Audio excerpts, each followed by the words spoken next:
play well with others, and I'm here tonight with, he wouldn't admit this, but he's probably as good a ukulele showman as there is in the world, Lil Rev, and he's agreed to give us a few minutes to talk about his music. And first, how does a nice young Jewish boy from Wisconsin turn out, you know, in the era of rock and roll, just turn into a musician and become interested in the kind of music you're interested in?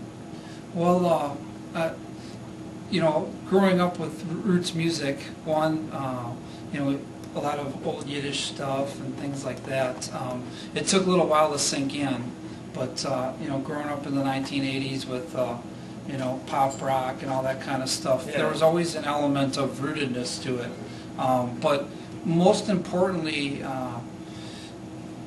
other than the fact that I grew up around all this great music, and well, I would say is really the main thing is I was exposed to people who shared with me the right kind of stuff, you know, or people that I met at a place called the Coffee House who shared a lot of really great music with me. My mom sang a lot of Broadway stuff. Oh, really? And that kind of stuff. But also growing up like in the folk crowd, I was amazed to, I don't know, to discover that people got together and they made music in their living rooms, and that they listened to each other, you know, and they took turns leading songs, and there was sort of this informal sort of code of ethics, and nobody tried to get in each other's way. Most importantly being that people, when they got together and made music, really listened to each other. So I started to discover a lot of great music, you know, the jug band music, and you know, a lot of great blues and a lot of stuff just associating with that crowd and watching how people interact, you know. But I don't know, it's all just about listening more than anything. That's the key. Listening is the key, isn't it? Yep. You know, speaking of loving music, you already went against a lot of the music of your generation by going for what you went for, and then to top it all off, now you're a ukulele. How did you get into that? Well, with the ukulele, I was given a ukulele when I was about 25, 26. It was an old beat-up ukulele, and a friend of mine, Frank Kotajarvi, said, if you can fix it, you can have it.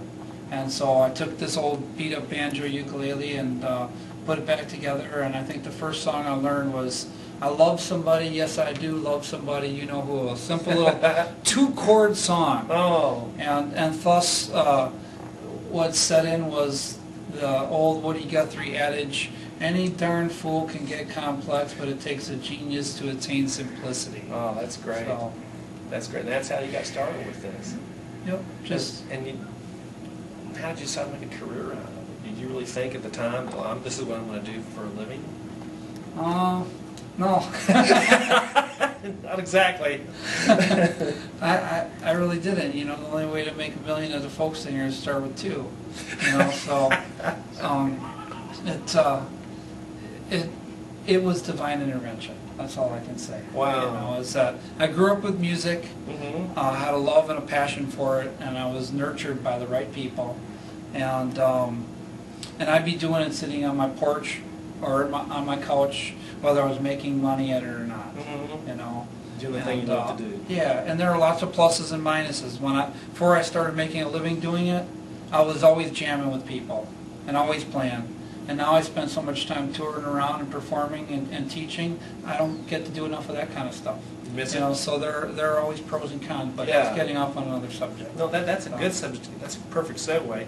I noticed at the end of your great concert, you brought in Jim Curley to play bass, and it was really, I can tell you were really having fun playing with him. What is so special about playing music with other people?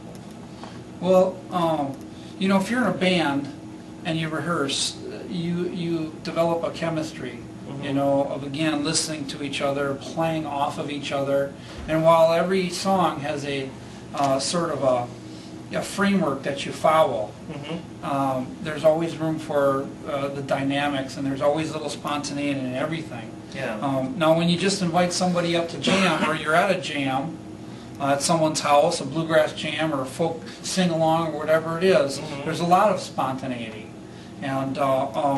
And again, it all comes back to one thing: listening to other people. You know, not trying to step on anyone else's feet, knowing when to play softer. you know, and I mean, if you're leading a song, then be the leader, you know, remember to start it and remember to end it, and pay attention to everyone else in the middle, you know, and in the meantime, you know, make room for those precious people who are just starting out and whose egos can be, you know, squashed in an instant, you know. So there's a lot of great dynamics that go into playing with other people, you know. And as far as playing with Jim tonight, there are some people that, you know, just exude the joy of music. And when you find yourself playing with them, then there's nothing better. You know, it's heavenly. It's priceless. Yeah, it was heavenly. And finally, if somebody wants to find out more about you or your schedule or anything else about you, where can they go? Lilrev.com, LILREV.com. That's the place. That's the junction. All right. We sure appreciate the time. Thank you very much.